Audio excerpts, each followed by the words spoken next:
नमस्कार साथियों, स्वागत है आप सभी का अंकित इंस्पायर्स इंडिया पर। वर्ष 2007 में एक फिल्म आई थी, नाम था उसका वेलकम।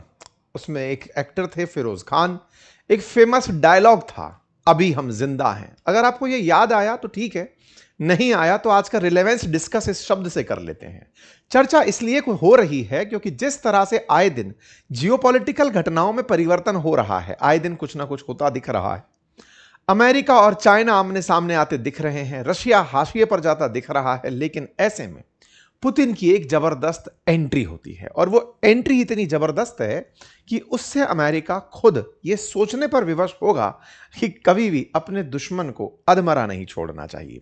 ये सवाल इसलिए खड़ा हो रहा है क्योंकि कहीं ना कहीं आज अमेरिका की छोड़ी हुई जगह पुतिन के लिए मेन पिच बनने जा रही है। जी हां, चर्चा है तालिबान और रूस के बीच हुए डिफेंस पैक्ट की। चर्चा है जिस तालिबान को अब तक दुनिया के किसी देश ने नहीं पहचाना, जिसने रिकॉग्नाइज नहीं किया। रूस ने ना केवल उन्हें रिकॉग्नाइज किया एज ए कंट्री हेड, साथ ही साथ अब उनके साथ डिफेंस पैक्ट भी कर लिया है। जैसे ही ये डिफेंस पैक्ट की तस्वीरें बाहर निकलकर आती हैं, हलकों में चर्चाएं तैरने लगती हैं कि इसके मायने क्या निकाले जाएं। दो मायने बड़े निकल रहे थे। पहला मायना, तालिबान और भारत इन दिनों बहुत नजदीक हैं। पिछली बार जब तालिबान के विदेश मंत्री भारत में थे, उस समय पर ही पाकिस्तान ने एयर स्ट्राइक तालिबान के ऊपर यानी कि अफगानिस्तान में की थी। उस समय भारत का प्रभाव बताया गया। पाकिस्तानी भारत के ऊपर खूब चीखे चिल्लाए कि आप लोगों ने हमारा एक मित्र बगावती करा दिया। जब यह डील हो रही है, उसी समय पर उसी टाइम फ्रेम में भारत के एनएसए डोभाल साहब भी रशिया में ही बताए गए हैं। ऐसी स्थिति में डील और भारत का एंगल सबसे बड़ा है। भारत ने तालिबान के साथ जो बातचीत करी और तालिबान और रशिया के बीच जो बातचीत चल रही थी, एक ऐसा एक्सेस बनता चला जा रहा है जिसमें कहीं ना कहीं भारत के ही खिलाफ कभी इस्तेमाल की खुशियां मनाते रहे इमरान खान की मैं तालिबान का इस्तेमाल करूंगा भारत के खिलाफ, वो पूरी तरह विपोजिट जाते हुआ दिखाई दे रहा है। दूसरा एक पार्ट और भी है, रूस को इनकी क्या जरूरत है। रूस को जैसे नॉर्थ कोरिया की जरूरत पड़ गई थी, तो रूस को हो सकता है तालिबान की जरूरत पड़ जाए। कहां? यूक्रेन के खिलाफ लड़ाने में। तो क्या तालिबानी जाकर के लड़ेंगे यूक्रेन के खिलाफ? बड़ा ही शानदार जबरदस्त मामला होने जा रहा है। यानी कि फिर से एक बार मेन पिक्चर फ्रेम पर अफगानिस्तान खड़ा हो गया है, जहां 20 साल तक अमेरिका ने तालिबान अलकायदा को खत्म करने के लिए सारे जंगी प्रयास किए, लेकिन वो waste of money and time निकले। आज फिर वही रशिया और वही अफगानिस्तान साथ खड़े हैं। हेडलाइन बनती है, रशिया ने मिलिट्री पैक्ट साइन किया है तालिबान के साथ। क्या इसके फाइटर्स यूक्रेन के खिलाफ लड़ेंगे? क्या भारत के खिलाफ लड़ेंगे? क्या भारत के लिए एक मजबूत क्षण होगा? ये सारी बातें आज के सेशन में हम डिटेल में डिस्कस करेंगे, समझेंगे सारे मायने, पूरा इतिहास और इस बात का सेंस क्या निकलता है। रूस के लिए कैसे फायदेमंद है, अमेरिका के लिए कैसे नुकसानदायक है, पाकिस्तान के लिए कैसे नुकसानदायक है, भारत के लिए कैसे फायदेमंद है। विशेष रूप से 3 देश फायदे में, 2 नुकसान में। क्या है ये पूरा समीकरण, समझते हैं। क्योंकि हेडलाइन इस समय मिलिट्री पैक्ट्स की बन चुकी है और पाकिस्तान की मुश्किलें बढ़ाने वाली दिख रही हैं। सारी बातों में बढ़ेंगे, लेकिन उससे पहले फिर याद दिला दें, हर हफ्ते हर दिन हमारी, इस हफ्ते में 5 दिन मेजरली लाइव क्लासेस हो रही हैं एआई को लेकर के। और हमारे स्टूडेंट्स ने जो क्लासेस में बनाया, उनको किए वादे के अनुसार मैं आपको दिखा रहा हूं, क्योंकि उन्हें मैंने प्रॉमिस किया था कि आप जो बनाएंगे वो मैं आपको इन क्लासेस में दिखाऊंगा। तो कुछ बच्चों ने बहुत अच्छे अच्छे गेम्स बनाए, कुछ बहुत अच्छे अच्छे वीडियोस बनाए, और वीडियोस जो उन्होंने बनाए उनको कुछ इस तरह से बना बनाकर हम तक भेजा। यहां पर चलते हुए कुछ वीडियोस को आप देख सकते हैं। ऐसे ही आदित्य का एक बहुत अच्छा सा खूबसूरत वीडियो बना, आप देख सकते हैं। साक्षी कुमारी ने बनाया वीडियो, वो आप देख सकते हैं। ये सभी बच्चे सीख रहे हैं समर क्लासेस के अंदर एआई का यूज करना। कहां सीख रहे हैं? बातें बाजार की एप्लीकेशन और वेबसाइट पर रोज शाम 5 बजे क्लास होती है, लिंक कमेंट बॉक्स में है। इस वीकेंड पर आप अपने बच्चों को वो क्लास अगर ज्वाइन कराते हैं तो वो पुरानी क्लासेस भी देख पाएंगे और पूरी 1 साल की वैलिडिटी तक उन क्लासेस को देखते रहेंगे। तो अभी ज्वाइन कराइए और उनको भी कुछ ऐसा सिखाइए। जल्दी ही मैं उन्हें वेबसाइट बनाना, ऐप बनाना भी सिखाने वाला हूं। चलिए साथियों, चर्चा करते हैं आगे बढ़ते हुए। और चर्चा है वर्तमान में हुए एक बहुत बड़े जियोपॉलिटिकल इवेंट की। इवेंट ये कि अब दुश्मन का दुश्मन दोस्त होने जा रहा है। अब कहानी बड़ी इंटरेस्टिंग है, पूरा इतिहास बताऊंगा। फिलहाल करंट पर इतना सा फोकस कर लें कि ये तस्वीर जो आप फिलहाल आती हुई देख रहे हैं 26 से 29 मई की, ये इंटरनेशनल सिक्योरिटी फोरम में आए हुए अफगानिस्तानी और जो रशियन जो डिप्लोमेट्स हैं उनकी तस्वीरें आपको दिख रही हैं। ये जो हैंडशेक इवेंट आप देख रहे हैं, इस सिक्योरिटी फोरम के अंदर ताजा ताजा दोनों देशों के प्रतिनिधियों ने बातचीत करके एक मिलिट्री एक्ट पैक्ट पर साइन कर लिया है।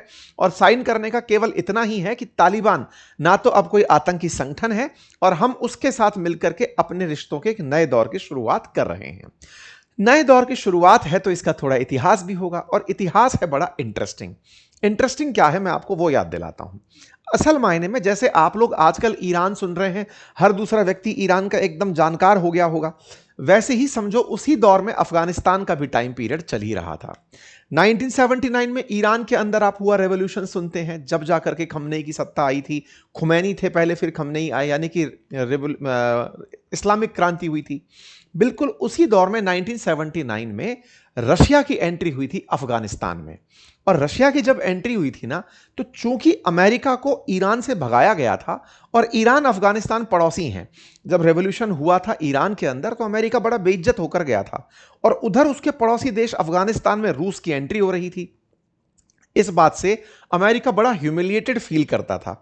उस सोवियत रूस को, उस समय रशिया नहीं हुआ करता था, सोवियत रूस हुआ करता था, उसको भगाने के लिए अमेरिका ने अफगानिस्तान के ही कुछ लोकल बच्चों को, जो पढ़ने वाले बच्चे थे, उन्हें, जिन्हें तालिब दी जाती थी, जिन्हें आज आप तालिबान कहते हैं, उन्हें मुजाहिदीन बनाया, उन्हें लड़ने के लिए भेजा। पाकिस्तान को साथ में लिया, अमेरिका ने उन्हें पैसा दिया, सब मिलकर के अफगानिस्तान के अंदर एक अनरेस्ट पैदा किए कि सोवियत रूस को यहां से निकालो। ये वैसी वाली बात है ना कि दोस्त टॉप कर जाए तो बुरा लगता है। तो अमेरिका जब ईरान से बाहर जा रहा है तो बुरा इसको यह लग रहा था कि भाई अल्टीमेटली सोवियत रूस कैसे अंदर आ सकता है अफगानिस्तान के। तो 79 से 89 के इस दौर में अमेरिकी प्रयासों से सोवियत रूस को बाहर निकालने का रास्ता दिखाया गया। भाई साहब, इस दौर में अफगानिस्तान के अंदर खूब सारा अनरेस्ट हुआ। मैप पर अगर आप देखें तो ये अफगानिस्तान है, और आज जो आप सेंट्रल एशिया देखते हैं ना, वो सेंट्रल एशिया जिसमें तुर्कमेनिस्तान, उज्बेकिस्तान, ताजिकिस्तान, ये पूरा की पूरा पहले सोवियत रूस ही हुआ करता था। इधर ईरान है जिसमें हाल अमेरिका के खराब थे। तो सोवियत रूस यहां तक था और बगल में अमेरिका, ये अफगानिस्तान था। तो अफगानिस्तान में सोवियत रूस की जो एंट्री हुई थी उसे भगाने के लिए खूब सारे प्रयास हुए, और इन प्रयासों का परिणाम यह निकला कि यहां से सोवियत सेनाओं को हटाया गया। सोवियत सेना यहां पर प्रॉपर जोर के साथ आई थी, लेकिन 1989 में उन्हें लौटा दिया गया। मजबूती से निकल करके आए तालिबान के लोग। उस समय तालिबान नहीं शब्द था, उस समय मुजाहिदीन थे जो निकल कर आए, और उन्होंने पूरी तरह से तालिबान को, अफगानिस्तान को अपने कब्जे में ले लिया था। 1989 में सोवियत रूस गया है। सत्ता जब जब हटती है तो कोई कंट्रोल करने लगता है। यहां पर भी कंट्रोल के लिए निकल कर आया तालिबान। 1990 के दशक में तालिबान का उदय हुआ। शब्द बनाया गया स्टूडेंट रेवोल्यूशन से। भाई, तालिब लेते हुए छात्र थे जिन्हें तालिबान कहा गया। ये स्कूलों से निकले हुए बच्चे थे, आंदोलन के चेहरे थे। इन्होंने अफगानिस्तान पर शासन करना शुरू कर दिया था। अब ध्यान से समझना, 89 में सोवियत रूस को भगाया गया है। 91 में सोवियत रूस 15 देशों में टूट गया था, यानी कि शीत युद्ध खत्म हो गया था, अमेरिका जीत चुका था। अब 90 से लेकर के जब तालिबान, जिसके खून लग चुका था मुंह पर, जिसने सोवियत रूस को 10 साल के संघर्ष के बाद भगाया है, उसके लिए दुश्मन नहीं बचा। क्यों? क्योंकि अब तक बिल्कुल बॉर्डर पर था। आप अगर मैप पर देखेंगे ना तो देखिए, ये था अफगानिस्तान, इसके बॉर्डर पर तुर्कमेनिस्तान, उज्बेकिस्तान, ताजिकिस्तान, ये रूस ही तो था, सोवियत रूस ही था। अब सोवियत रूस खत्म हो गया, तो सोवियत रूस की जगह अब कौन से देश हैं? अब तो कोई और देश आ गए जिन्हें आज सेंट्रल एशिया कहते हैं, क्योंकि वो 15 देशों में टूट गए, छोटे छोटे देश निकल गए। तो इनसे ये क्या लड़ेंगे? इनका दुश्मन खत्म हो गया, और जब दुश्मन खत्म हो जाता है ना तो वो आत्मघाती रूप ले लेता है। तो तालिबान वालों ने 1990 से लेकर के 96 तक पूरी तरह से कंट्रोल किया। मतलब एक तरह से 96 तक तालिबान ने अफगानिस्तान पर कंट्रोल करके कि यार बढ़िया शासन करेंगे, बढ़िया शासन करेंगे। लेकिन शासन क्या करें? दुश्मन विहीन कोई व्यक्ति जिसने हर दिन युद्ध लड़ा हो, उसके पास शासन करने के लिए ऑप्शन नहीं। अब वो क्या करें? तो भाई साहब, इन्होंने फिर धीरे धीरे सत्ता के अंदर एंट्री करके अमेरिका से ही, जिससे सीखा था, उसी के खिलाफ रणनीति बनाना शुरू किया कि असली दुश्मन वो है। क्योंकि सोवियत रूस लगा हुआ था इनको समझाने के लिए कि बेटा देखो, हम तो टूट ही गए, हमको तोड़ने वाले ये थे, तुम्हारी तो बिसात ही क्या है, कोई बात नहीं। इस बीच में अलकायदा निकलता है। अलकायदा आता है और आकर ओसामा के नेतृत्व में फोड़ देता है बम ले जाकर अमेरिका में। अमेरिका तिलमिला जाता है कि जिनको हमने सिखाया वो हम पर गोला फेंक दिए। अमेरिका 2001 में अफगानिस्तान आता है और कहता है तालिबानियों से कि हमें सारे जो अलकायदा वाले आतंकी हैं वो सौंपो। तालिबान ने कहा नहीं सौंपेंगे, ना तो ओसामा सौंपेंगे ना अलकायदा। सब एकजुट हो गए, और एकजुट हो गए तो अमेरिका इनको मारने के लिए चला आया। बकायदा उस समय नाटो फोर्सेस वगैरह सबको उठा करके कि चलो भाई अफगानिस्तान को खत्म करेंगे। 20 साल तक खत्म ही करता रहा। 2020 में जाके फाइनली अमेरिका को निकल के जाना ही पड़ा।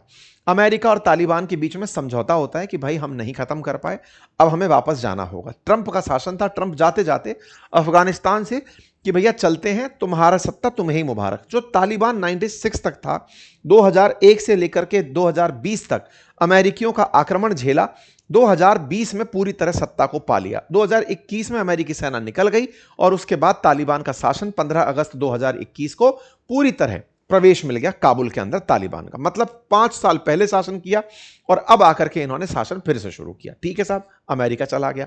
अब अमेरिका चला गया तो मैंने यही तो कहा, सिखाया अमेरिकियों ने ही था कि तुम सोवियत रूस को भगाओ। उन्होंने सीख करके अमेरिका के खिलाफ ही सारी तकनीक बनाई अलकायदा के साथ मिलकर के। अलकायदा को मारने के लिए 20 साल तक अफगानिस्तान में छेद किए, लेकिन अब अफगानिस्तान जब छोड़कर गए तो तालिबानियों ने अमेरिकियों के ही सारे असलहों को कंट्रोल में कर लिया। आज की क्या कहानी है? आज अमेरिका फिर से पूरे पूरे क्षेत्र में अनरेस्ट पैदा कर रहा है। ईरान उठाकर देख लो, यूक्रेन उठाकर, गाजा उठाकर, सब जगह यही हाल चल रहा है। तो ऐसी स्थिति में अब रूस की फिर से वापसी होती है। वापसी किस बात पे? कि आओ, आप तालिबानी हो, आपको अंतरराष्ट्रीय स्तर पर अमेरिकी दबाव में कोई भी देश मान्यता देगा नहीं, मैं आपको मान्यता दूंगा। हुआ भी यही। अफगानिस्तान में तालिबान की सत्ता जो कि नॉन इलेक्टेड तरीके से आई है, अमेरिका उसे रिकॉग्नाइज नहीं करता। इसके चलते जो उनका धन या असेट, यानी अफगानिस्तान का जितना भी अंतरराष्ट्रीय स्तर पर पैसा जमा है, उसको रिलीज नहीं करता कि वहां पर डेमोक्रेटिक रूप से इलेक्टेड गवर्नमेंट नहीं है। इंटरेस्टिंग बात है, सोचो ना, ईरान में डेमोक्रेटिक इलेक्टेड गवर्नमेंट है, ना यूएई के अंदर है, ना कतर में है, ना ओमान में है, ना सऊदी में, कहीं नहीं है। उनका पैसा खूब अमेरिका रिलीज कर रहा है, अफगानिस्तान का नहीं कर रहा। क्यों? क्योंकि असल ह्यूमिलिएशन तो घर में लेके बैठे हैं। बगराम जैसा एयरबेस जो था, जो अमेरिका का सबसे बड़ा मेजर एयरबेस था, अगर आज अमेरिका के पास बगराम होता तो ईरान का रिजल्ट कुछ और ही होता, क्योंकि अफगानिस्तान से उड़ उड़ करके ईरान में बम चलाना बहुत आसान होता और सबसे बड़ा एयरबेस था उसका। लेकिन इसका भी ट्रंप को मलाल हो ही रहा है कि बगराम छोड़ आए, अपना सेना छोड़ आए, सैन्य दसारे के सारे कारखाने छोड़ आए और अब जाकर के हैंड टू माउथ होकर बैठे हैं। तो ऐसी स्थिति में रशिया ने इनको पकड़ा और कहा कि आओ, आपके साथ मिलकर हम टाई अप करते हैं। रूस ने तालिबान के साथ संबंध सुधारे। इतना ही नहीं, इनके बीच में तेल, पेट्रोलियम उत्पाद, गेहूं की आपूर्ति, इनको लेकर के व्यापार की बातें हुई। 2022 में अफगानिस्तान तालिबान ने रशियन ऑयल प्रोडक्ट्स और गैस के लिए डील करी। 2025 में रशिया ने अफगानिस्तान के ऊपर लगे हुए जो बैन थे ना कि एक टेररिस्ट ऑर्गेनाइजेशन है, वो हटाया कि तुम कोई टेररिस्ट नहीं हो मेरी नजर में, अब तुम सत्ता के हकदार हो। रूस पहला ऐसा देश बना जिसने अफगानिस्तान में तालिबान की सरकार को पहचाना 2025 के अंदर। 2025 की इस घटना को हमने कवर भी किया था, आप उसे देख सकते हैं, पुराने वीडियोस में ये डला हुआ है। 2025 के जो ये समझौते थे, आज उसके बाद का नेक्स्ट लेवल पॉइंट है, और वो क्या है कि अब हम आपके साथ डिफेंस पैक्ट कर रहे हैं। जैसे भारत का रशिया के साथ पैक्ट है, जापान के साथ पैक्ट है, ऐसा डिफेंस पैक्ट है। और इस पैक्ट के पीछे रशिया ने क्या दिमाग लगाया कि रूस के अंदर ना, पाकिस्तान, तालिबान के अंदर, या फिर कहिए अफगानिस्तान में एक आईसिस खुरासान करके आतंकी समूह है जो तेजी से बढ़ रहा है। वो सेंट्रल एशिया देशों में परेशानी खड़ी कर सकता है। तो बोले उसको काउंटर करने के लिए हम तुम्हारे साथ आ रहे हैं। यहां पर दोनों ने एक उद्देश्य पकड़ा, दोनों साथ आ गए, डिफेंस पैक्ट कर गए। मिनिस्ट्री ऑफ डिफेंस दोनों तरफ की आकर के कि चलो साहब बढ़िया से हम लोग डिफेंस पैक्ट करते हैं। ये तस्वीरें बाहर निकल कर आ जाती हैं। निकल कर आता है कि अफगानिस्तान के रक्षा मंत्री मोहम्मद याकूब ने मॉस्को में आयोजित अंतरराष्ट्रीय सुरक्षा मंच के दौरान सुरक्षा परिषद के सचिव जो सरगेई शोगु हैं, उनके साथ बातचीत करके यह काम कर दिया। अब इसके क्या मायने निकाले जाएं? इसके मायने सिंपल हैं कि अमेरिका ने जिनसे पहले, जिनको तैयार किया था, उनके खिलाफ लड़ा था, आज रूस उनको अपने साथ ले आया। यानी कि 10 साल तुमने उन्हें परेशान किया था, 20 साल तुम्हें परेशान करवाया, और अब मैं इनको साथ ले आया, और अब मैं इस जगह पर, अब बगराम एयरबेस पर तुम्हें नजर भी नहीं डालने दूंगा। कुछ दिन पहले ट्रंप ने कहा था कि जो हमारे सैन्य ठिकाने हैं हम उन्हें वापस लेंगे। तो अफगानिस्तान के अंदर बगराम की वापसी को लेकर बातचीत चल रही थी। तालिबान और रूस के इस एग्रीमेंट ने खेल को बदल दिया है।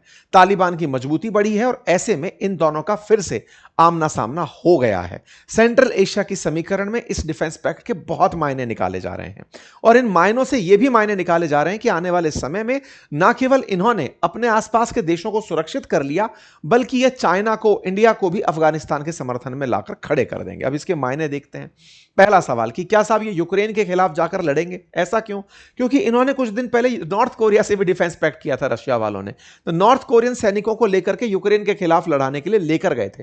तो अब अफगानिस्तान के साथ समझौता हुआ है, तालिबान के साथ हुआ है, क्या इनके लड़ाकों को लेकर जाएंगे? देखिए, टेक्निकली अगर देखा जाए तो नहीं लेकर जाएंगे, क्योंकि तालिबान की खुद की कई परेशानियां इन दिनों चल रही हैं, सरकार चलाना चैलेंजिंग हो रखा है, शायद वो युद्ध में ना जाएं, लेकिन रूस ने अगर ये मांग लिया तो मना नहीं कर पाएंगे। नंबर दूसरा, भारत के लिए क्या ये एडवांटेज वाली सिचुएशन होगी? बिल्कुल होगी। पहले भारत के लिए ही पाकिस्तानी सोचते थे कि वो अफगानिस्तान में बैठे तालिबान का इस्तेमाल करेंगे, आतंकवादी भी खुद के नहीं मरवाएंगे, उनके मरवाएंगे। लेकिन भारत ने जिस तरह से रूस और तालिबान के साथ साथ रहते हुए अपनी दोस्ती मजबूत की, पिछले साल जब मुत्तकी इंडिया आए हुए थे विदेश मंत्री, तब भारत ने उस समय पर तालिबान के साथ जो संबंध अच्छे किए थे, पाकिस्तान ने उनको खूब कोसा था, तभी जाकर के इन लोगों के बॉर्डर पर क्लैशेस होने शुरू हुए थे। भारत ने अपनी तरफ से मदद भी भेजी थी। तो ये एक तरह की सिचुएशन और ज्यादा फोकस में आएगी कि भारत भी मित्र है, रशिया भी मित्र है, और ये एक एंगल अच्छा बन करके निकल कर आएगा। कुल मिलाकर जहां तक बात हो पाकिस्तान की, तो पहले ही पाकिस्तान का बिगड़ा हुआ मामला पड़ा है। देखिए, पाकिस्तान की एक बहुत बड़ी स्थिति बताता हूं। पाकिस्तान में इमरान खान ने जब रूस के साथ यात्रा की थी, यानी कि यूक्रेन क्राइसिस के दौरान इमरान खान मिलने गए थे पुतिन से, तब से वो जेल में है, सत्ता परिवर्तन हो गया। शहबाज शरीफ चाहते हुए भी ये काम नहीं कर सकते, सस्ता तेल चाहते हैं लेकिन ले नहीं सकते, क्योंकि अमेरिका को ये चीज बर्दाश्त नहीं है। ऐसे में ये ऑटोमेटिक है कि ये भारत के लिए पक्ष में, पाकिस्तान के लिए चिंता का विषय है। पाकिस्तान अफगानिस्तान के बीच जिस तरह के विवाद फिलदिरों चल रहे हैं, उसमें यह बहुत बड़ा मतलब कदम कंसीडर किया जाएगा। हालांकि पाकिस्तान के पास अभी एक नेचुरल कुशन उपलब्ध है चाइना का, क्योंकि पाकिस्तान जानता है कि चाइना और रशिया बहुत अच्छे मित्र हो रखे हैं, तो उनके खिलाफ भले ही इनका उपयोग ना हो, लेकिन यह तय है कि तालिबान का भारत के खिलाफ अब पाकिस्तान उपयोग नहीं कर पाएगा। ठीक है, तो कुल मिलाकर के इस दोस्ती के कई मायने थे। चिंता पाकिस्तान और अमेरिका की थी, मैंने दोनों की आपको बता दी। आप इस विषय पर क्या सोचते हैं, अपनी राय जरूर कमेंट बॉक्स में रखें। बाकी समर वेकेशंस पर हमारी क्लासेस चल रही हैं, आप लिंक कमेंट बॉक्स में पिन है, बच्चों को अवश्य सिखाएं। धन्यवाद।